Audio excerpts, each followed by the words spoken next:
നിങ്ങൾക്കെല്ലാം യാത്ര ചെയ്യാൻ പറ്റിയ ഒരു ദ്വീപിലേക്കുള്ള യാത്രയെക്കുറിച്ചാണ് ഇന്നത്തെ വീഡിയോ. നമ്മുടെ അയൽ സംസ്ഥാനമായ കർണാടകയിലെ മാൽപ്പെ ബീച്ചിൽ നിന്നുമാണ് ഈ ഒരു ഐലൻഡിലേക്കുള്ള യാത്ര തുടങ്ങുന്നത്. Welcome to Udupi. ആദ്യം തന്നെ ഞങ്ങൾ ഉടുപ്പി ടൗണിലേക്കാണ് പോയത്.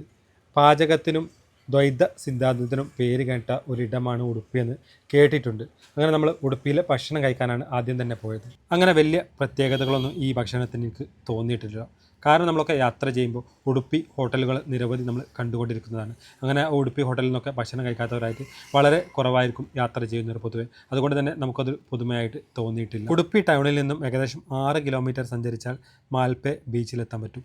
ഇവിടെ നിന്നും 30 രൂപ പാർക്കിംഗ് ചാർജ് കൊടുത്താൽ നമുക്ക് അകത്തോട്ട് പോയി പാർക്ക് ചെയ്യാം. കാറിലാണ് ഞങ്ങൾ ഈ യാത്ര പോയത്. ഇനി നിങ്ങൾക്ക് ചിലവ് കുറക്കണമെന്നുണ്ടെങ്കിൽ ട്രെയിൻ വഴിയും യാത്ര ചെയ്യാം. പക്ഷേ നേരത്തെ തന്നെ ടിക്കറ്റ് ബുക്ക് ചെയ്യേണ്ടതുണ്ട്. ട്രെയിൻ മാർഗ്ഗമാണ് വരുന്നതെങ്കിൽ ഉടുപ്പി റെയിൽവേ സ്റ്റേഷനിൽ ഇറങ്ങി അവിടുന്ന് ഏകദേശം 10 കിലോമീറ്ററാണ് മാൽപ്പെ ബീച്ചിലേക്കുള്ള ദൂരം വരുന്നത്. വാഹനം പാർക്ക് ചെയ്ത് ഗൂഗിൾ മാപ്പിൽ മാൽപ്പെ ബീച്ചിൻ്റെ ഒരു ദൃശ്യമാണ് കേട്ടോ നിങ്ങളിപ്പോൾ കണ്ടുകൊണ്ടിരിക്കുന്നത്. ബീച്ചിലേക്ക് എൻട്രി ചെയ്യുന്ന ഒരു ഭാഗമുണ്ടല്ലോ, ആ ഒരു ഭാഗം തന്നെ നല്ല മനോഹരമായൊരു എൻട്രി തന്നെയാണ്. ബീച്ചിന് അടുത്തായിട്ട് തന്നെ ഒരുപാട് കച്ചവട സ്ഥാപനങ്ങളുണ്ട്, പലതരം ഫുഡുകളുണ്ട്. ബീച്ചിലേക്ക് നോക്കുകയാണെങ്കിൽ തന്നെ മനോഹരമായ കാഴ്ചകൾ തന്നെയാണ് കേട്ടോ. നല്ല ഇരിപ്പിടങ്ങളെല്ലാം തന്നെ സെറ്റ് ചെയ്തിട്ടുള്ള ഒരു ബീച്ച് തന്നെയാണ്. ഒരുപാട് വാട്ടർ ആക്ടിവിറ്റീസ് കൂടെ ഉള്ള ഒരു ബീച്ച് തന്നെയാണ് കേട്ടോ. എല്ലാവർക്കും എൻജോയ് ചെയ്യാൻ പറ്റും, കുട്ടികൾക്കും മുതിർന്നവർക്കൊക്കെ എൻജോയ് ചെയ്യാൻ പറ്റും. അഡ്വഞ്ചർ ഗെയിമുകൾ തന്നെ ഇവിടെ ഉണ്ട്. ബീച്ച് സേഫ്റ്റി റൂൾസ് എന്ന് പറഞ്ഞിട്ട് വലിയൊരു ബോർഡൊക്കെ ഇവിടെ ഉണ്ട്. Yellow flag, red flag. Yellow ഫ്ലാഗിൽ നമുക്ക് ലോ റിസ്ക് ആണെന്നും റെഡ് ഫ്ലാഗിലേക്ക് വാട്ടറിലേക്ക് ഇറങ്ങാൻ പറ്റില്ല എന്നൊക്കെയാണ് അവിടെ നോട്ട് ചെയ്ത് വെച്ചിട്ടുള്ളത്. ദ്വീപിലേക്ക് പോകുന്നതിന് മുമ്പ് തന്നെ ഫുഡ് കഴിച്ചിട്ട് പോകാം എന്ന് കരുതി നമ്മൾ ഫുഡൊക്കെ ഓർഡർ ചെയ്തു. 2 ഫ്രൈഡ് റൈസാണ് ഓർഡർ ചെയ്തിരുന്നത്. പക്ഷേ അയാന് ഫ്രൈഡ് റൈസ് പറ്റില്ല, അവന് പൊറോട്ട തന്നെ വേണം. അങ്ങനെ പൊറോട്ട കിട്ടിയപ്പോൾ അവന് സന്തോഷമായി. കണ്ടില്ലേ, മുഖത്തൊക്കെ ഒരു ചിരി. പൊറോട്ടൻ്റെ ആളാണ്. അങ്ങനെ പൊറോട്ടയും ഓർഡർ ചെയ്തു. ബീച്ചിൽ ബാത്റൂം സൗകര്യമുണ്ട്, കുളിക്കാനുള്ള സൗകര്യമുണ്ട് കേട്ടോ. ചില ബീച്ചുകളിലൊന്നും നമുക്ക് കുളിക്കാനുള്ള സൗകര്യം ഉണ്ടാവില്ല. അതുകൊണ്ട് തന്നെ നമ്മൾ ബീച്ചിലൊക്കെ ചാടുകയാണെങ്കിൽ ഭയങ്കര ബുദ്ധിമുട്ടായിരിക്കും പിന്നെയുള്ള യാത്രകളൊക്കെ. 10 രൂപ ബാത്റൂം പോകാനും 20 രൂപയാണ് കുളിക്കാൻ. അഥവാ നമ്മൾ ട്രെയിനിലൊക്കെ യാത്ര ചെയ്ത് വരികയാണെങ്കിൽ ഇവിടെ നിന്ന് നമുക്ക് കുളിച്ചിട്ട് മാറ്റിയൊക്കെ പോകാം. അതുപോലെ തന്നെ നമുക്ക് ഡ്രസ്സും അല്ലെങ്കിൽ ബാഗും കാര്യങ്ങളൊക്കെ തന്നെ ഇവിടെ സൂക്ഷിച്ച് വെക്കാനുള്ളൊരു ക്ലോക്ക് റൂമും ഇവിടെ തന്നെ ഉണ്ട്. അതുകൊണ്ട് ആ സൗകര്യങ്ങളൊക്കെ തന്നെ ഇവിടെ ഉള്ളത് കൊണ്ട് നമുക്ക് യാത്രക്കൊക്കെ ഒരുപാട് സുഖമാണ്. ലേഡീസിന് സെപ്പറേറ്റ് ആയിട്ട് തന്നെ സൗകര്യങ്ങളെല്ലാം തന്നെ ഉണ്ട്. ബീച്ചിലുണ്ടല്ലേ, ബീച്ച് നല്ലൊരു ആംബിയൻസും കാര്യങ്ങളൊക്കെ ഉള്ളൊരു ബീച്ച് തന്നെയാണ്. ഇവിടെ നിന്നാണ് ടിക്കറ്റ് എടുക്കേണ്ടത്. 5 വയസ്സിന് മുകളിലുള്ളവർക്കൊക്കെ ടിക്കറ്റ് വേണമെന്നാണ് പറഞ്ഞത്. നമ്മൾ നേരെ ടിക്കറ്റ് എടുക്കാൻ പോവാണ്. 400 രൂപയാണ് ഒരാൾക്ക് ടിക്കറ്റ്. ഇവിടുത്തെ ബോട്ടിൽ പോയിട്ട് നമ്മളവിടെ ദ്വീപിലേക്ക് പോവാണ്. ആർക്കും വേണമെന്ന് പറഞ്ഞു. അപ്പോൾ ഇവരെ 2 ആൾക്കും പാടെ ഒരാൾക്ക് ഉള്ള ടിക്കറ്റ് എടുത്താൽ മതിയോ എന്നുള്ള ഒന്ന് ചോദിച്ചു നോക്കാം. അവർ സ്പെഷ്യൽ കേട്ടോ, 2 ആൾക്കും ഓരോ ടിക്കറ്റ് തന്നെ എടുക്കണം. കാരണം അവിടെ ലൈഫ് ജാക്കറ്റ് വേണം, സീറ്റ് വേണം, ഓരോരുത്തർക്ക് ഓരോ സീറ്റ് വേണം. അതുകൊണ്ട് തന്നെ കുട്ടികളാണെങ്കിലും 5 വയസ്സിന് മുകളിലോട്ട് 400 രൂപ തന്നെ ടിക്കറ്റ് എടുക്കണം. ടിക്കറ്റ് പൈസ തരോ ഭായി, തരോ പൈസ തേതോ ഭായി, പൈസ നെയ്യേ. നമുക്ക് പോകാനുള്ള ബോട്ടാണ് കേട്ടോ ഇവിടെ അടുപ്പിച്ചുകൊണ്ടിരിക്കുന്നത്. അപ്പോൾ ഈ ബോട്ടിൽ ഇത്രയും പേര്, ഒരുപാട് പേര് അവിടെ ക്യൂ നിന്നുണ്ട്. ഇതിൻ്റെ പുറകുവശത്തേക്ക് നമ്മുടെ ക്യൂ അവിടെ എത്രത്തോളം ഒരു ബോട്ടിലേക്ക് കടന്നു പോകുന്നത് നോക്കിയിട്ടാണ് ഇവിടേക്ക് കടത്തി വിടുന്നത്. അപ്പോൾ നമ്മളിവിടെ സൈഡിലേക്ക് നിന്നിട്ട് അതുപോലെ തന്നെ നമ്മൾ ചെരുപ്പ് കൈ പിടിക്കണം, വെറുതെ അല്ല ഷൂ വരണമെന്ന് പറഞ്ഞതാണല്ലേ. ഓ, ഇത് അത്യാവശ്യം പൊക്കണമല്ലോ. ഇത് കാലൊക്കെ നാനി ഒന്നൊരു പൊക്കണം. പാൻറ്റ് ജീൻസ് ഒന്നൊരു പൊക്കിക്കോ.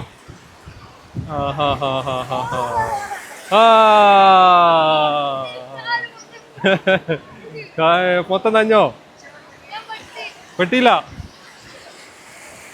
അടുത്ത തിരമാല വരുമ്പോൾ വേഗം കയറിക്കോ. നമ്മൾ കണ്ടില്ലേ, ഇത് പടി തട്ടുന്നതുകൊണ്ടാണ് കൂടുതൽ അടുപ്പിക്കാത്തത്. ഓക്കെ കയറി.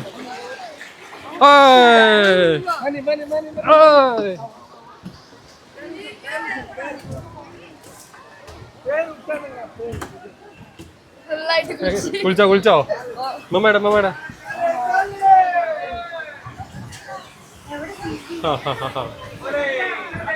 സീറ്റ് കിട്ടിയോ? 3 ആൾ അവിടെ ഇവിടെ കുഞ്ചാൻ ഇവിടെ ഇരുന്നോ? ഇവിടെ ഒരാൾക്ക് ഇരിക്കാൻ കണ്ടാ ഒരു സീറ്റ്. എങ്ങനെ നിങ്ങളിരിക്കാം?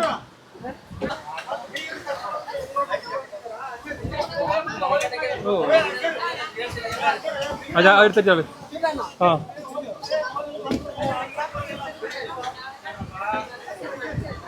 ജാക്കറ്റൊക്കെ എല്ലാവരോടും ഇത് ഇടിയിക്കുന്നുണ്ട് കേട്ടോ. ഈ ജാക്കറ്റിന് നല്ലൊരു സേഫ്റ്റി തന്നെയാണ് കേട്ടോ. നമുക്ക് ഇതുപോലത്തെ ആക്ടിവിറ്റീസിലൊക്കെ നമ്മൾ ഈ ജാക്കറ്റ് ഉപയോഗിക്കാനാണ് ഏറ്റവും ബെറ്റർ. അത് ഇന്നലെയാണ് എനിക്ക് എൻ്റെ കറക്റ്റ് മനസ്സിലായത്. നമ്മൾ കടലിലേക്കൊക്കെ ചാടുമ്പോൾ ഒരു പ്രശ്നവുമില്ല. അതുകൊണ്ട് തന്നെ നമുക്ക് ഈ ജാക്കറ്റ് ഉപയോഗിക്കുന്നത് നമുക്ക് എത്രയും സേഫ്റ്റിയാണെന്ന്. കടലിലൂടെ ബോട്ടിലൂടെയുള്ള ഈ യാത്ര കുട്ടികളായാലും മുതിർന്നവരായാലും എല്ലാവർക്കും തന്നെ ഇഷ്ടപ്പെടുന്ന ഒരു യാത്രയാണ്. പ്രത്യേകിച്ച് കടലിൻ്റെ തിരമാലകൾക്ക് അനുസരിച്ച് നമ്മുടെ ഈ ഒരു ബോട്ട് ആടി ഒലയുന്നതും ഈ ഒരു യാത്രയൊക്കെ പ്രത്യേകം നമുക്ക് ഇഷ്ടപ്പെടുന്നൊരു കാര്യം തന്നെയാണ്. മാത്രമല്ല ഈ ഒരു ജാക്കറ്റ് ഉണ്ടല്ലോ, നമ്മളെ ലൈഫ് ജാക്കറ്റ്, അതെല്ലാവരും തന്നെ ധരിക്കുക. ഇനിയിപ്പോൾ അവർ നിർബന്ധിച്ചില്ലെങ്കിലും ധരിക്കുക. കാരണം കടലിലേക്കാണ് നമ്മൾ യാത്ര ചെയ്യുന്നത്. ഏത് സമയവും കടലിൻ്റെ കാറ്റും ദിശയും ഒക്കെ മാറാനൊക്കെ സാധ്യതയുള്ളതും അപകടകരമായ രീതിയിലൊക്കെ ബോട്ട് മറിയാനൊക്കെ സാധ്യതയുള്ളൊരു സംഭവം തന്നെയാണ്. അങ്ങനെ മറിഞ്ഞു കഴിഞ്ഞാൽ തന്നെ നമുക്ക് രക്ഷയാകാൻ നമ്മുടെ ലൈഫ് ജാക്കറ്റ് തന്നെ ഏറ്റവും ബെറ്ററാണ്. കാരണം ഞാൻ ഇന്നലെ കടലിലൊക്കെ ചാടിയിട്ടോ, ഈ ലൈഫ് ജാക്കറ്റ് ഉൾക്കടലിലൊക്കെ പോയി ലൈഫ് ജാക്കറ്റ് ഇട്ടൊക്കെ ചാടി, ഞാനും കുട്ടികളൊക്കെ ചാടി. പക്ഷെ ഒരു പ്രശ്നവുമില്ല, നമ്മളിങ്ങനെ പൊന്തി നിൽക്കും. നമുക്കിനി നീന്താൻ അറിയില്ലെങ്കിലും കുഴപ്പമില്ല. എങ്ങനെയുണ്ട് കുറച്ചടുത്ത് നീങ്ങടോ, ചെവി വെക്കില്ല. നല്ലൊരു എക്സ്പീരിയൻസ് തന്നെ കേട്ടോ. നല്ലോണം ലാഞ്ചുന്നുണ്ട്, ഒലയുന്നുണ്ട്. ഇപ്പോൾ നമുക്ക് ഈ കടലിലൂടെയൊക്കെ യാത്ര ചെയ്തവർക്കൊക്കെ അറിയാം എത്രത്തോളം ഒലയുന്നില്ല. ഈ യാത്ര ചെയ്യാത്തവരാണെങ്കിൽ ഇങ്ങനെ ഒരു യാത്ര നിങ്ങൾക്ക് ഏറ്റവും തന്നെ ഇഷ്ടപ്പെടുമെന്നുള്ള യാതൊരു സംശയമില്ല. നമ്മളിപ്പോൾ ഐഫോണിലാണ് ഈ വീഡിയോ ഷൂട്ട് ചെയ്യുന്നത്. അതുകൊണ്ട് തന്നെ ആ ഒരു ഒക്കെ ഉള്ളത് കൊണ്ടാണ് ഇങ്ങനെ സ്റ്റെബിലൈസ് ആയിട്ട് നിൽക്കുന്നതൊക്കെ. അതല്ലെങ്കിൽ നമുക്ക് ഈ സാധാരണ ഫോണൊക്കെ ആണെങ്കിൽ ഇങ്ങനെ ശരിക്കും നമ്മളിങ്ങനെ ആടി ഒലയുന്നത് ശരിക്കും ആ വീഡിയോയിലൊക്കെ കാണാൻ പറ്റും. നമ്മളിത് വീഡിയോ ഷെയ്ക്കാത്തതുകൊണ്ടാണ് നിങ്ങൾക്ക് അത്രത്തോളം മനസ്സിലാവാത്തത്. പക്ഷേ നല്ല ഉണ്ടല്ലേ, ഇവിടെ നമ്മൾ അകത്ത് നിങ്ങൾ അറ്റം പോകണ്ടില്ല, ആറ്റും ഇവിടെ നിന്നൊന്നും കാണുന്നില്ല. അപ്പോൾ അത്രത്തോളം നമുക്ക് 20 മിനിറ്റോളം ഈ യാത്ര ഉണ്ട്. 20 മിനിറ്റോളം നമുക്ക് ശരിക്കും ആസ്വദിച്ചിട്ട് ഇങ്ങനെ യാത്ര ചെയ്യാം. എല്ലാം നമ്മൾ കുറച്ചാണ് ഉൾപ്പെടുത്തിയത്. ബോട്ട് യാത്രയുടെയും കുറച്ച് ഭാഗങ്ങളാണ് ഉൾപ്പെടുത്തിയിട്ടിരിക്കുന്നത്. നമ്മളിപ്പോൾ ഐലൻഡിലേക്ക് ഏകദേശം എത്താനായിക്കൊണ്ടിരിക്കുകയാണ് കേട്ടോ. ഐലൻഡാണ് കാണുന്നത്. അപ്പോൾ ഞാൻ നേരെ പിന്നെ ബോട്ടിൻ്റെ മുൻവശത്തേക്ക് കുറേ നേരം നടന്നു പോകാൻ വേണ്ടി ശ്രമിച്ചു. ഇവിടുന്ന് ഇങ്ങനെ ഫോണും പിടിച്ചിട്ട് വീഡിയോ എടുത്തിട്ട് ഇങ്ങനെ പോകാൻ പറ്റുന്നില്ലായിരുന്നു. അത്രയ്ക്കും നല്ല ഒരു ഒലച്ചിലായിരുന്നു ഉണ്ടായിരുന്നത്. അങ്ങനെ ഞാൻ കുറച്ച് കഷ്ടപ്പെട്ടിട്ടാണെങ്കിലും മുന്നിലേക്ക് തന്നെ എത്തിയിട്ടോ. കാരണം ഫോണ് വീണ് പോവുകയും ചെയ്യരുത്, അതാണല്ലോ മെയിൻ. അപ്പോൾ അതുകൊണ്ട് തന്നെ നമ്മൾ മുന്നിലേക്ക് എത്താൻ കുറച്ച് സമയമെടുത്തു. അങ്ങനെ ബാക്കിലായിരുന്നു ഉണ്ടായിരുന്നത്. എന്തായാലും നല്ലൊരു എക്സ്പീരിയൻസ് തന്നെയാണ് ഈ ഒരു യാത്ര എന്ന് പറയുന്നത്. ഇപ്പോൾ നല്ല വൃത്തിയുള്ളൊരു ബോട്ടാണ് കേട്ടോ. ഇതിൽ തൊട്ടപ്പുറത്തേക്ക് ഞങ്ങൾ തിരിച്ചു വരുമ്പോഴാണ് അറിഞ്ഞത് 350 രൂപക്കും ഒരു ബോട്ടുണ്ട് കേട്ടോ. പക്ഷേ അത് വലിയ ബോട്ടാണ്, ഒരുപാട് തിക്കും തിരക്കുമാണ് അതിൽ ആ ബോട്ടിൽ കണ്ടത്. അതുപോലെ തന്നെ ഇരിക്കാനൊന്നും സീറ്റ് ഇല്ലാത്ത രീതിയിലാണ് പോകുന്നതൊക്കെ കണ്ടത് കേട്ടോ. അതുപോലെ തന്നെ ആരും ലൈഫ് ജാക്കറ്റ് ഒന്നും ഇട്ടതും കണ്ടിട്ടില്ല. Welcome to Saint Mary's island. ഐലൻഡിനെ കുറിച്ച് വിശദമായിട്ട് ഇവിടെ ഒരു ബോർഡ് തന്നെ ഇവിടെ എഴുതി വെച്ചിട്ടുണ്ട് കേട്ടോ. നമുക്കിതുപോലെ തന്നെ ഇവിടെ കാഴ്ചകളൊക്കെ കണ്ടിട്ട് നമ്മൾ ഉൾവശത്തേക്ക് കയറി പോവുകയാണ്. ഇവിടെ എന്തൊക്കെയാണ് കാണാനുള്ളത്, എന്തൊക്കെയാണ് ഇവിടുത്തെ സ്പെഷ്യൽ എന്നുള്ളതൊക്കെ നമുക്ക് വീഡിയോയിലൂടെ നിങ്ങൾക്ക് കാണാം, അതുപോലെ തന്നെ മനസ്സിലാക്കാം. ഈ ഒരു ഭാഗം എന്ന് പറഞ്ഞിട്ട് ഒരു മണിക്കൂറാണ് നമുക്ക് ഇവിടെ നടന്ന് കാണാനുള്ളതെന്നാണ് പറഞ്ഞത്. അപ്പോൾ ആ ഭാഗത്തേക്കൊക്കെ നല്ല കാഴ്ചകളുണ്ടെന്നാണ് ഇവിടെ നോക്കുമ്പോൾ തന്നെ മനസ്സിലാകുന്നത്. നമ്മൾ എൻട്രി ചെയ്ത ഭാഗമാണിത്. അപ്പോൾ അങ്ങോട്ടേക്ക് നോ എൻട്രി ഉണ്ട്. അവിടെ റെഡ് ഫ്ലാഗ് ഉണ്ട്. അപ്പോൾ ഈ ഫ്ലാഗിനെ കുറിച്ചൊക്കെ അവിടെ ഒരു ബോർഡ് ഉണ്ട് കേട്ടോ. നമ്മളെ മൽപ്പ ദ്വീപിലല്ല, മൽപ്പ ബീച്ചിൽ നമുക്ക് അങ്ങനത്തെ ഫ്ലാഗിനെ കുറിച്ചൊക്കെ ഒരു പ്രത്യേകം നോട്ട് ചെയ്തിട്ടുണ്ട്. റെഡെല്ലാം പോകാൻ പാടില്ല, അതുപോലെ തന്നെ മഞ്ഞെല്ലാം ശ്രദ്ധിച്ച് പോകുക എന്നുള്ളതൊക്കെ ഇവിടെ കയറ് കെട്ടിയിട്ടുണ്ട്. അപ്പോൾ ബീച്ച് എന്ന് പറഞ്ഞാൽ നമുക്കറിയാം, ചില സമയങ്ങളിൽ ബീച്ചിൻ്റെ കോലമൊക്കെ മാറും, അവസ്ഥ മാറും. അപ്പോൾ ഇപ്പോൾ നേരത്തെ തന്നെ അവിടുന്ന് മനസ്സിലാക്കാൻ പറ്റും. പിന്നെ തിരമാലകളൊക്കെ കുറഞ്ഞ് താഴോട്ടേക്ക് പോയിട്ടുണ്ടായിരുന്നു. നല്ല പാറകൾ ആ ഭാഗത്തേക്ക് ഇവിടുന്ന് വെയിലടിക്കുന്നതുകൊണ്ട് കൃത്യമായിട്ട് കാണുന്നില്ല കേട്ടോ. ഇവിടെ ഇരിക്കാനുള്ള സൗകര്യങ്ങളുണ്ട്. അതുപോലെ അവിടെ ഒരു പ്രത്യേക തരം ഊഞ്ഞാൽ പോലെ ചെയ്തിട്ടുണ്ട്. ഇവിടുന്ന് തെങ്ങുകളുണ്ട് ഒരുപാട്. ഈ ഭാഗത്തൊക്കെ തെങ്ങുകളാണ്. അയാൻ നമ്മളിപ്പോൾ എല്ലാം അറിയോ, ദ്വീപിലാണ്, നമ്മൾ ചുറ്റും കടലാണ്. നമുക്ക് വല്ല ബോധമുണ്ടോ? തിരമാല കണ്ട് ചുറ്റി വന്നിട്ടുണ്ടെങ്കിലേ തീരുമാനമായി പോകും. സുനാമിയൊക്കെ വന്നിട്ടുണ്ടെങ്കിൽ തീരുമാനമായി പോകും, എനിക്കറിയോ. അപ്പോൾ നമ്മൾ ദ്വീപും കണ്ട്. എങ്ങനെയുണ്ട് ദ്വീപ്? എങ്ങനെയുണ്ട്? അടിപൊളിയല്ലേ? 400 രൂപ കൊടുത്താലും നഷ്ടമല്ലല്ലേ? ബോട്ടിലും കയറാം, ദ്വീപിലും വരാം, ദ്വീപ് എക്സ്പീരിയൻസ് ചെയ്യുക, അതുപോലെ തന്നെ കടലിലൂടെയുള്ള യാത്രയെ എക്സ്പീരിയൻസ് ചെയ്യുക അല്ലേ? അപ്പോൾ എല്ലാവർക്കും ഇഷ്ടപ്പെടും എന്നുള്ളതാണ് എനിക്ക് ഈ ഒരു ദ്വീപിനെ കുറിച്ച് പറയാനുള്ളത്. കാരണം പ്രത്യേകിച്ച് മറ്റ് യാത്രകളെ അപേക്ഷിച്ച് ഒരു ദ്വീപിലേക്ക് വരിക, അതുപോലെ തന്നെ നമ്മൾ ബോട്ടിലേക്ക് യാത്ര ചെയ്തിട്ട് വരിക എന്നുള്ളതൊക്കെ എല്ലാവർക്കും ഇഷ്ടപ്പെടുന്നത് തന്നെയാണ്. തീർച്ചയായിട്ടും ഒരു ദിവസം ട്രെയിൻ മാർഗ്ഗമോ അതുപോലെ തന്നെ വാഹനം, അതായത് കാറോ അതായത് ബസ്സോ, ഗ്രൂപ്പായിട്ട് വരികയാണെങ്കിൽ ബസ്സോ, എനിക്ക് തോന്നുന്നത് നേരത്തെ ബുക്ക് ചെയ്യുകയാണെങ്കിൽ ട്രെയിനിലൂടെ നമുക്കിവിടെ എത്തുകയാണെങ്കിൽ നേരത്തെ തന്നെ ഇതൊക്കെ കണ്ടിട്ട്, അതുപോലെ തന്നെ നമുക്ക് ബീച്ചൊക്കെ ഒരുപാട് നേരം സ്പെൻഡ് ചെയ്യാനുള്ളൊരു ബീച്ച് കൂടിയാണ്. അതുപോലെ തന്നെ മറ്റ് സ്ഥലങ്ങളുണ്ട്, അവിടെയൊക്കെ എക്സ്പ്ലോർ ചെയ്യാൻ സമയമുണ്ടെങ്കിൽ ആ സ്ഥലത്തേക്ക് പോവുക. അതല്ലെങ്കിൽ ഒരു ദിവസം തന്നെ ഇവിടെ കാണാൻ മാത്രമുണ്ട് എന്നുള്ളതാണ് എനിക്ക് മനസ്സിലാവുന്നത്. ഇവിടെയൊക്കെ നോ എൻട്രി ആണ് കേട്ടോ. ആ ഭാഗത്തേക്ക് ചിലപ്പോൾ ഇറങ്ങാൻ പറ്റുമെന്നുള്ളത് നോക്കാം. പക്ഷേ ഇവിടെ ഉണ്ടല്ലോ ഈ പാറയ്ക്കൊക്കെ ഒരു പ്രത്യേകത ഉണ്ട് കേട്ടോ. പാറയ്ക്ക് മനോഹരമായ പാറകളും അതൊരു വരച്ചു വെച്ച പോലെയുള്ള ഒരു ഭംഗിയുള്ള പാറകളൊക്കെ നമുക്ക് അവിടുന്ന് കാണാൻ പറ്റുന്നത്. ആ ഒരു ഭാഗത്തൊക്കെ അവിടുത്തെ വിസിലടിക്കുന്ന ഒച്ച കേൾക്കുന്നുണ്ട്. ഒരു പക്ഷേ അങ്ങോട്ട് എത്രത്തോളം ഇറങ്ങാൻ പറ്റുമെന്നുള്ളതൊക്കെ നമുക്ക് നോക്കാം. ഫോട്ടോസിനും വീഡിയോസിനും ഷൂട്ടിങ്ങിനും ഒക്കെ പറ്റിയ കിട്ടുന്ന സ്പോട്ട് തന്നെയാണ് കേട്ടത്. ഓ ഓരോ ബോട്ടിനും വരാവുന്ന പരിധിയിൽ വരുന്ന ആളുകൾ മാത്രമായതുകൊണ്ട് തന്നെ വലിയൊരു തിരക്ക് നമുക്കിവിടെ കാണാൻ പറ്റില്ല. അതുപോലെ തന്നെ ഇവിടുന്ന് റിട്ടേൺ അടിച്ച് പോകുന്നുണ്ടല്ലോ, അതുകൊണ്ട് തന്നെ വലിയൊരു ഫ്രഷായിട്ടൊന്നും കാണുന്നത്. ഇവിടെ കുട്ടികൾ കൊണ്ട് ഒരു ആർച്ചൊക്കെ ഉണ്ടാക്കി വെച്ചിട്ടുണ്ട് കേട്ടോ. നല്ല ഭംഗിയുണ്ട് കേട്ടോ. കണ്ടില്ല, പല കളറിൽ പല മോഡലാക്കിയിട്ടുള്ള ആർച്ചുകൾ ഇവിടെ വെച്ചിട്ടുണ്ട്. അപ്പോൾ അങ്ങോട്ടേക്ക് സ്വിമ്മിങ് എന്നൊക്കെ ഡേഞ്ചറാണെന്നൊക്കെ ബോർഡിൻ്റെ ഇവിടെ ഗാർഡ്സ് ഉണ്ട്. അപ്പോൾ ഈ ഭാഗത്തൊക്കെ ഇറങ്ങിയിട്ട് കാണാൻ പറ്റും. ആ ഒരു ഭാഗത്തേക്കും അപ്പുറത്തേക്കൊക്കെ നടന്നു പോകാൻ മാത്രമുണ്ട്. ഈ ഒരു വശത്തേക്ക് നോക്കുകയാണെങ്കിൽ ഇവിടെ ഞാൻ കണ്ട്. ഇങ്ങോട്ടേക്കോ? അവിടെ റെഡ് ഫ്ലാഗ് കണ്ടില്ലേ? ഇവിടുന്ന് അവിടെ ഇരുന്നിട്ട് ഫോട്ടോ എടുക്കാനും വീഡിയോസ് എടുക്കാനൊക്കെ പറ്റും. നമുക്ക് അവിടെ ആളുണ്ട്. റെഡ് ഫ്ലാഗ് എന്നുണ്ടെങ്കിൽ അപകടമുള്ള സ്ഥലമായിരിക്കും.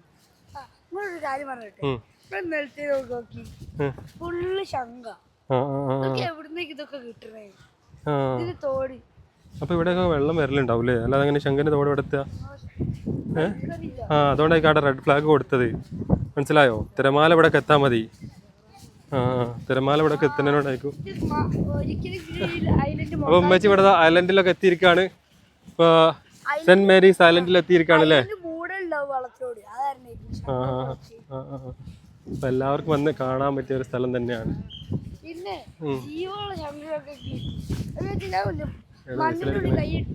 ഓ ഇവിടെ അടിപൊളി തന്നെയാണ് കേട്ടോ.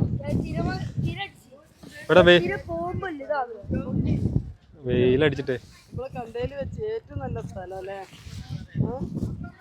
നല്ല മനോഹരമായ സ്ഥലമാണ്. നമ്മൾ വീഡിയോയിലൊക്കെ തന്നെ അത്രത്തോളം ഉണ്ടോ നല്ല നേരിട്ട് കാണുമ്പോൾ നല്ല ഭംഗിയുണ്ട്, നല്ല കാഴ്ചകളാണ്. അപ്പോൾ ചുറ്റും എന്താ പറയുക, പിന്നെ ഒരു കല്ലൊക്കെ പാറകളൊക്കെ തന്നെ ഒരു പ്രത്യേക ഷേപ്പിലൊക്കെയാണ് പാറകളൊക്കെ കിടക്കുന്നത്. തന്നെ നല്ല ഭംഗിയായിട്ട് തന്നെ പാറകളെല്ലാം തന്നെയുണ്ട്. ആ ഭാഗത്തേക്കൊക്കെ ഉണ്ട് കേട്ടോ. നമുക്കും ഇവിടെ നടന്ന് കാണാനുള്ള കാഴ്ചകൾ ഒരുപാടുണ്ട്. ഉടുപ്പി ഒരു പ്രധാന ഹൈന്ദവ തീർത്ഥാടന കേന്ദ്രം കൂടിയാണ് കേട്ടോ. ഇവിടുത്തെ വലിയ ശ്രീകൃഷ്ണ ക്ഷേത്രവും കൂടാതെ നിരവധി ക്ഷേത്രങ്ങളും ഉണ്ട് എന്നാണ് അറിയാൻ സാധിച്ചത്. നമുക്ക് ക്ഷേത്രങ്ങളിലൊക്കെ പോകാനുള്ള സമയം കിട്ടിയിട്ടില്ല. കാരണം നമ്മൾ ഇവിടുന്ന് പോകുമ്പോൾ തന്നെ ഒരുപാട് വൈകിട്ടാണ് ഈ കാഴ്ചകളൊക്കെ കണ്ട് നമ്മൾ തിരിച്ചു പോയത്. മറ്റ് കാഴ്ചകൾ കൂടി നമുക്ക് കാണണമെന്നുണ്ടെങ്കിൽ ഒന്നുകൂടി ഫാസ്റ്റാക്കിയിട്ട് നമ്മൾ പോകണം. അതല്ലെങ്കിൽ ഒരു ദിവസം കൂടി ഇവിടെ സ്പെൻഡ് ചെയ്യണം. ഇവിടെ നമുക്ക് കാണാനുള്ള മറ്റ് പ്രധാന സ്ഥലങ്ങളെന്ന് പറയുന്നത് കൗബ് ബീച്ച്, മർഡേശ്വർ ക്ഷേത്രം, കുദ്ലു വെള്ളച്ചാട്ടം എന്നിവയാണെന്നാണ് എനിക്ക് മനസ്സിലാക്കാൻ സാധിച്ചത്. ഒരു പക്ഷേ അത് രാവിലെ എത്തുകയാണെങ്കിൽ ഇതെല്ലാം തന്നെ കവർ ചെയ്ത് പോകാൻ പറ്റുമെന്നാണ് എനിക്ക് തോന്നുന്നത്. നമ്മൾ കണ്ടില്ലേ, കടലിലേക്കാണ്. കടലിൻ്റെ ഈ ഒരു വശം ഇങ്ങനെ ഒരു കാഴ്ചയാണെങ്കിലും നമുക്ക് ഈ ഒരു ദ്വീപിൻ്റെ കാഴ്ച എന്ന് പറയുന്നത് അതിമനോഹരമായ കാഴ്ച തന്നെയാണ് കേട്ടോ. കിടിലിനൊരു സ്പോട്ട് അല്ലെങ്കിൽ കിടിലിനൊരു ദ്വീപ് തന്നെയാണ്. അപ്പോൾ ഇതിൻ്റെ ആ ഒരു വശത്തു നിന്നുള്ള കാഴ്ച നേരത്തെ ഞങ്ങൾ കണ്ടു. അപ്പോൾ ഇതുപോലെ തന്നെ നമുക്ക് ഈ ഒരു ഉൾവശത്തേക്ക് അവിടേക്ക് നടന്നു പോകാനുള്ള ഒരു സ്പോട്ട് കൂടി ഉണ്ട്. അവിടേക്കൊക്കെ നമുക്ക് പോകാം. അതുപോലെ തന്നെ ഇവിടെ റെഡ് മാർക്ക് ചെയ്ത സ്ഥലങ്ങളുണ്ട്. അവിടേക്ക് നമ്മൾ പോകുമ്പോൾ എന്താണെന്ന് വെച്ചിട്ടുണ്ടെങ്കിൽ ആ ഒരു ഭാഗത്തു നിന്ന് ഇങ്ങനെ ഈ ഒരു വിസിലടി കേൾക്കാം. അതുപോലെ തന്നെ റെഡ് ഫ്ലാഗുകൾ ഇവിടെയൊക്കെ മാർക്ക് ചെയ്തിട്ടുണ്ട്. അപ്പോൾ ഇവിടെയുള്ള എന്താ പറയുക സെക്യൂരിറ്റി അവർക്ക് ഇങ്ങനെ അനൗൺസ് ചെയ്തുകൊണ്ടിരിക്കുന്നുണ്ട്. അപ്പോൾ നമുക്ക് പോകാൻ റെസ്ട്രിക്റ്റഡ് ഏരിയകൾ ഒരുപാടുണ്ടെങ്കിലും നമുക്ക് കാണാനും ഒരുപാടുണ്ട്. കാരണം നേരത്തെ പറഞ്ഞതുപോലെ തന്നെ ഇവിടെ തിരമാലകളൊക്കെ വരുന്നത് കൊണ്ടായിരിക്കും ഇങ്ങനെ ഒരു റെസ്ട്രിക്റ്റഡ് ഏരിയകൾ സെപ്പറേറ്റ് ആയിട്ട് തന്നെ മാർക്ക് ചെയ്ത് വെച്ചിരിക്കുന്നതൊക്കെ. ഇനി നമുക്ക് ആ ഒരു ഉൾവശത്തേക്ക് ആ ഭാഗത്തേക്കൊക്കെ ആളുകൾ പോകുന്നുണ്ട്. ആ ഭാഗത്തേക്കൊന്ന് പോയിട്ട് അവിടുത്തെ കാഴ്ചകൾ കൂടി കാണാം. ദ്വീപിൻ്റെ ഒരു സൈഡ് ഭാഗം കണ്ടില്ല, നല്ല പച്ചപ്പുള്ള മരങ്ങൾ, നല്ല ഭംഗിയായിട്ടുള്ളത്. എന്ന് പറഞ്ഞിട്ട് നല്ല റീൽസ്, വീഡിയോ, അതുപോലെ തന്നെ ഷൂട്ടിങ് കാര്യമൊക്കെ ചെയ്യാൻ പറ്റിയ കിഡിലൻ സ്പോട്ട് തന്നെയുണ്ട്. കാരണം നല്ല ലൈറ്റിംഗ് ആണ് ഒരു ഭാഗത്തേക്ക്. അപ്പോൾ സൂര്യൻ മാറുന്നതിനനുസരിച്ച് ലൈറ്റിങ്ങും ക്ലാരിറ്റിയും ക്ലിയറൊക്കെ മാറും.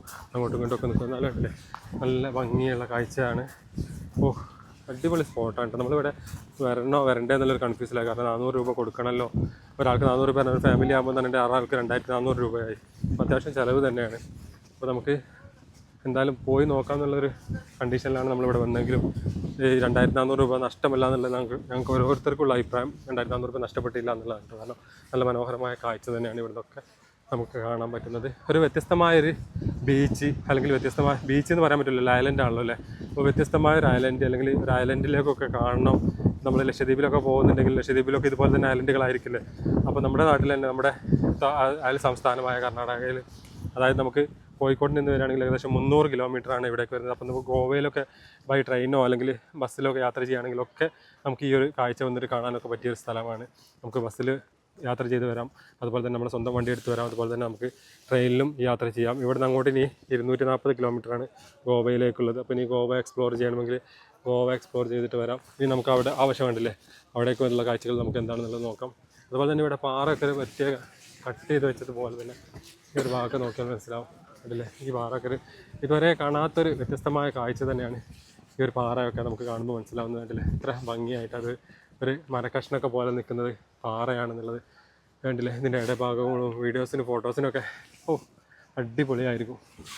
അപ്പോൾ ആ ഒരു ഭാഗത്തേക്ക് നോക്കാനുണ്ടല്ലേ, ഇവിടെയൊക്കെ തന്നെ നമുക്ക് നല്ല ഒരു കാഴ്ച കാണുമ്പോൾ 1 മണിക്കൂർ എന്നുള്ള നമുക്ക് അതിൽ കൂടുതൽ തന്നെ ഇവിടെ നിന്ന് കാണാൻ മാത്രമേ ഉണ്ടാവും. ഇവിടെയൊക്കെ അതുപോലെ തന്നെ താഴെ ഇതെന്താ കുഞ്ചൂസ പേര് ഇതിൻ്റെ താഴെ? 1 മണിക്കൂറാണ് നമുക്ക് ഇതിൻ്റെ അകത്ത് ചുറ്റിക്കറങ്ങി കാണാനുള്ള സമയം അവർ തന്നിരിക്കുന്നത്. പക്ഷേ ഞങ്ങളിതെല്ലാം കണ്ടു കഴിഞ്ഞപ്പോഴേക്കും 2.5 മണിക്കൂർ സമയം എടുത്തിട്ടോ. പക്ഷേ നിങ്ങൾ പോകുന്നവർ ഓവർ ലേറ്റ് ആവാൻ നിൽക്കരുത്. 2.5 മണിക്കൂർ സമയം കഴിഞ്ഞപ്പോൾ നമ്മളവിടെ തിരിച്ച് ബോട്ടിലെത്തിയപ്പോൾ ഒരു പ്രശ്നങ്ങളൊന്നും പറഞ്ഞില്ല. കാരണം നമുക്ക് ഇങ്ങോട്ട് വരുമ്പോൾ എടുത്ത ടിക്കറ്റ് ഇപ്പോൾ നമ്മൾ തിരിച്ച് പോകുമ്പോൾ ബോട്ടിൽ കാണിച്ച് കൊടുക്കണം. അപ്പോൾ അതിൽ സമയമുണ്ടാകും. ഓവർ സമയം ലേറ്റ് ആയിട്ടുണ്ടെങ്കിൽ നമ്മൾ എക്സ്ട്രാ ക്യാഷ് ചോദിക്കാൻ സാധ്യതയുണ്ട്. നമ്മൾ വേറൊരു ഫാമിലിയോട് അങ്ങനെ ചോദിക്കുന്നത് കണ്ടു. അവർ രാവിലെ 10 മണിക്ക് വന്നതാണ്, അതുകൊണ്ട് എക്സ്ട്രാ എന്തായാലും പേയ്മെൻറ്റ് ചെയ്യണം എന്നൊക്കെ അവർ പറയുന്നത് കണ്ടിരുന്നു. അതുകൊണ്ട് ഈ ഒരു കാര്യം നിങ്ങളൊന്ന് ശ്രദ്ധിക്കുക. എങ്ങനെ ഉണ്ട് നമ്മളെ സ്ഥലം അല്ലേ? എത്ര പറഞ്ഞാലും മതിയാവില്ല കേട്ടോ. അതിനകത്തുള്ള ഭംഗി തന്നെ ഇവിടെ ഉണ്ട്. ഇപ്പോൾ ഈ ഒരു ഇനിയിപ്പോൾ ഇവിടെ പുറത്തിറങ്ങിയിട്ടുണ്ടെങ്കിൽ ആ ഭാഗം നോക്ക്, ഒരു വ്യത്യസ്തമായ സ്ഥലം തന്നെയാണ്. സുഖമല്ലേ? എന്താ സുഖമല്ലാത്ത?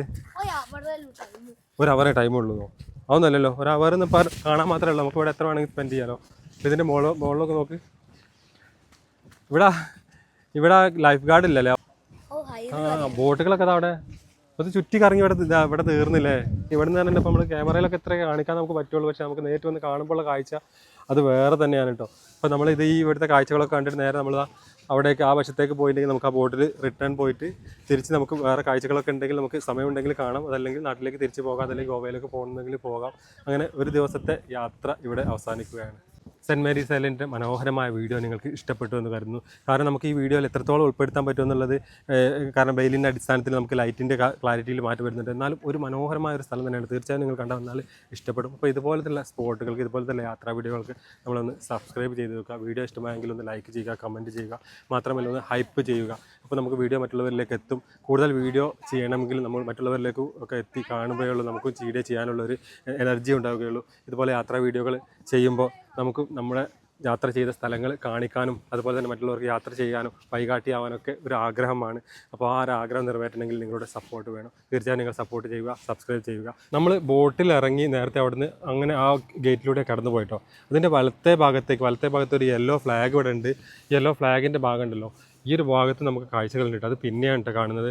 അപ്പോൾ നമുക്ക് 1 മണിക്കൂർ എന്നല്ല 2 മണിക്കൂറല്ല 3 മണിക്കൂറല്ല ആസ്വദിച്ച് കാണുമെങ്കിൽ 3 മണിക്കൂറോളം കാണാൻ പറ്റിയൊരു ബീച്ച് തന്നെയാണ് കേട്ടത്. എനിക്ക് ഭയങ്കര ഇഷ്ടപ്പെട്ടു. എൻ്റെ കൂടെയുള്ള ഉമ്മക്കും അതുപോലെ തന്നെ കുട്ടികൾക്കും വൈഫിനും എല്ലാവർക്കും ഇഷ്ടപ്പെട്ടൊരു സ്പോട്ടാണ് കേട്ടത്. കാരണം നമ്മളെ മനോഹരമായ എന്താ പറയുക, എത്ര പറഞ്ഞാലും നമുക്കൊരു ബീച്ച് എന്ന് പറയുമ്പോൾ ഒക്കെ ആ ബീച്ചിന് എത്രത്തോളം ഭംഗി ഉണ്ടാവും അല്ലെങ്കിൽ കണ്ടത് തന്നെയല്ലേ എന്നുള്ളതാണ് എല്ലാവരും ചിന്തിക്കൽ. അപ്പോൾ പക്ഷേ ഇത് ബീച്ച് അപ്പുറമാണെങ്കിൽ ഇതൊരു ഐലൻഡാണല്ലോ. നേരത്തെ പറഞ്ഞതുപോലെ ബീച്ച് നമുക്ക് ബീച്ചിലും മനോഹരമായ കാഴ്ച, അതുപോലെ തന്നെ ഈ ഐലൻഡിലും കാഴ്ച. അപ്പം ഒരു ദിവസം നമുക്ക് ഇവിടെ ഇരുന്ന് അല്ലെങ്കിൽ ഇവിടെ സ്പെൻഡ് ചെയ്തിട്ട് കാണാനുള്ള ഒരു കാഴ്ച തന്നെയുണ്ട്. എനിക്കെന്തായാലും തീർച്ചയായിട്ടും ഇഷ്ടപ്പെട്ടിട്ടോ.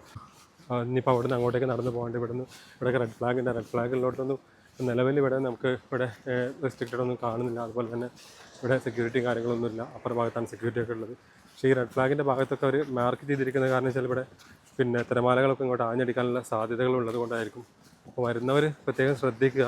കാരണം ഈ ഭാഗത്തൊക്കെ ഇപ്പോൾ തിരമാല നമ്മൾ പ്രതീക്ഷിക്കാതെ പക്ഷേ സമയം മാറിയിട്ടൊക്കെ തിരമാല അടിക്കുകയാണെങ്കിലൊക്കെ പെട്ടെന്ന് നമ്മൾ തിരയുടെ കൂടെ പോയി കഴിഞ്ഞിട്ടുണ്ടെങ്കിൽ നീന്തൽ അറിയാവുന്നവർ പോലെ കടലിലേക്ക് ചാടുക അല്ലെങ്കിൽ കടലിലേക്ക് നീന്തുക എന്നുള്ളത് അത്ര സുഖകരമായ കാര്യമല്ല, അതുപോലെ അത്ര എളുപ്പമുള്ള കാര്യമല്ല. അതുകൊണ്ടൊക്കെ ഈ കാര്യങ്ങളൊക്കെ കുട്ടികളൊക്കെയായിട്ട് വരുന്നവർ ശ്രദ്ധിച്ചിട്ട് നമ്മൾ ആസ്വദിച്ചാൽ നമുക്ക് എത്രയും മനോഹരമായ കാഴ്ചകളൊക്കെ ഇവിടുന്ന് കാണാൻ സാധിക്കും. നോക്കുമ്പോഴേ ഒരുപാട് സ്ഥലങ്ങൾ ഇങ്ങനെ കണ്ടുകൊണ്ടിരിക്കുക. ഇങ്ങോട്ട് വന്നൊക്കെ ഇതിലേക്ക് ഇവിടെയൊക്കെ കാഴ്ചകൾ കണ്ടില്ല. അപ്പോൾ ഇതിൻ്റെ പാറിൻ്റെ ഉള്ളിലേക്ക് നമ്മൾ കയറുമ്പോൾ കണ്ടില്ല എന്ത് രസമാണ്. ഇതിന് വേറൊരു വഴി, ഇതൊരു വേറെ വഴി. അപ്പോൾ അതില്ലേ ഇങ്ങോട്ടേക്ക് വരുമ്പോൾ അടിപൊളിയാണ് കേട്ടോ. ഈ പാറ കണ്ടില്ലേ കട്ട് ചെയ്ത പോലെ ഉള്ളത്, കട്ട് ചെയ്ത് നമ്മൾ ക്രിയേറ്റ് ചെയ്ത് വെച്ച പോലെ ഉണ്ട്. എങ്ങനെ ഉണ്ടല്ലേ, അടിപൊളിയാ. കണ്ടില്ലേ ഇതൊക്കെ, ഇതിൻ്റെ ഷേപ്പ് കണ്ടില്ലേ, പറഞ്ഞറിയിച്ചാലും അതുപോലെ തന്നെ കാണിച്ചു തന്നാലും തീരെ അല്ലേ എന്താ കിടിലൻ സ്പോട്ടാണ് കേട്ടോ. തിരിച്ചു പോകാനുള്ള ക്യൂ ആണ് കേട്ടോ. അപ്പോഴും ആളുകൾ വന്നുകൊണ്ടിരിക്കുകയാണ്. സമയം 5:30 മണിയായിട്ടു. ഈ സമയത്ത് ആളുകൾ വരികയാണ്. അപ്പോൾ നമുക്ക് ഈ സൺസെറ്റൊക്കെ കാണാൻ പറ്റും. പക്ഷേ നമുക്ക് ഫോട്ടോസും വീഡിയോസും എടുക്കാൻ ഈ സമയത്ത് വന്നിട്ടുണ്ടെങ്കിൽ നമുക്ക് ക്ലാരിറ്റി ഒക്കെ ഒന്ന് കുറയും. അപ്പോൾ നമ്മൾ കുറച്ചുകൂടി നേരത്തെ വരികയാണെങ്കിൽ ഫോട്ടോസും വീഡിയോസൊക്കെ ആണ് നിങ്ങൾ ഉദ്ദേശിക്കുന്നത് വെച്ചെങ്കിൽ കുറച്ചുകൂടി നേരത്തെ വരികയാണ് നല്ലത്. ഇതുപോലെ ഇവിടെ നമ്മൾ പോകുമ്പോൾ തിരിച്ച് പോകുമ്പോൾ ബോട്ടിൽ ഇതുപോലെ ആളുകൾ ചേഞ്ച് ചെയ്യുന്ന വലിയ ബോട്ടിലേക്ക് ആക്കുന്നൊക്കെ ഒരു കാഴ്ചയാണ് നമുക്ക് ഇവിടുന്ന് കാണാൻ സാധിച്ചത്. ഇനി നമുക്ക് സൺസെറ്റ് നോക്കുകയാണെങ്കിൽ ഇതാ ഇടയിൽ സൂര്യൻ അസ്തമിക്കുന്ന ഈ ഒരു കാഴ്ച നമ്മൾ തിരിച്ച് പോകുമ്പോഴായിട്ട് കാണുന്നത്. ഒരു പക്ഷേ ഇപ്പോൾ വന്നുകൊണ്ടിരിക്കുന്നവരൊക്കെ ഈ ഒരു സൺസെറ്റ് കാണാൻ വേണ്ടിയിട്ട് വരുന്നവരുമാവും. അതല്ലെങ്കിൽ നമുക്ക് ഈ ഒരു ടൈം പ്ലാനിംഗ് ഒന്നും ഇല്ലാതെ വരുന്നവരുമാവും. ഞാൻ നേരത്തെ പറഞ്ഞതുപോലെ ഫോട്ടോസും വീഡിയോസിൻ്റെ ഒരു പ്രശ്നമാണുള്ളത്. എന്തായാലും ഈ കാഴ്ചകളൊക്കെ നിങ്ങൾ കാണുക. അതുപോലെ തന്നെ നമുക്ക് ഈ നേരത്തെ പറഞ്ഞതുപോലെ തന്നെ സമയത്തിൻ്റെ ഒന്ന് ക്രമീകരിച്ച് വരിക. വീണ്ടും കാണാം മറ്റു നല്ലൊരു വീഡിയോയുമായി.